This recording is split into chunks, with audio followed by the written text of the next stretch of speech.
buradan Dünya TV-nin rəhbəri Ramiz müəllim də bizə baxır.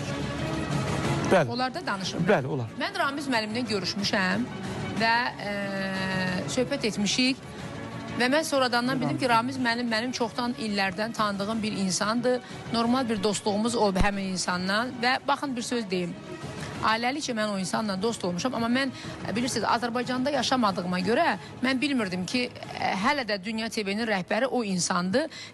Unutmuşdum, yadımdan çıxıb. Əslində necə ki Səidə xanımın evində, yaxınlarının yanında o mənim yoldaşıma deyir ki, Rəqsanəni kim alar, kim onu xanım edər. Yəni qadına bu yaraşan, mən düşünürəm ki, düzgün deyil də. Niyə də Rəqsanəlik almasınlar, niyə də Rəqsanə kiminsə xanımı olmasın, nəyə görə?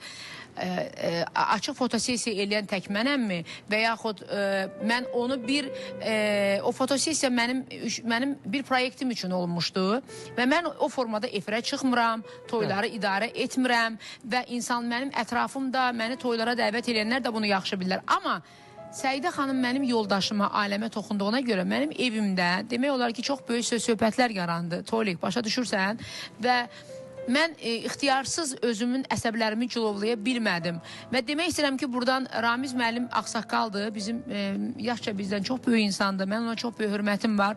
Mənim hansısa bir kəlməmlə Ramiz müəllimi incitmişəmsə, mən Ramiz müəllimdən həqiqətən də böyüklüyünə onun baxaraq üzr istəyirəm Ramiz müəllimdən. Çünki o insanın özündən də danışmışam da, görüşmüşəm də. Səidə xanıma gəldikdə isə yenə mən sözümü deyirəm və Səidə xanım, mənim çıxışlarımı indi siz izləyirsiniz. Mən axşam lazımı olan videonu çəkmişəm və öz sözlərimi də demişəm. Bəli, siz də qadınsınız, mən də qadınam, mənim də ailəm var, sizin də ailəniz var. Bu günlərin bizim ikimiz də Azərbaycanda tanınmış xanımıq. Siz də yetərincə öz işinizin professionalı və tanınmış bir hörmətli jurnalistlərimizdən birisiniz.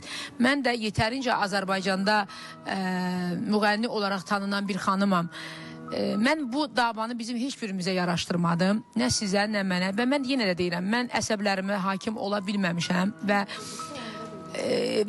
bilirsiniz, o məqamda mənim evimdə elə bir söz-söhbət var idi ki, və mən istər-istəməz bilmirdim ki, heyfimi, acığımı nə formada çıxım.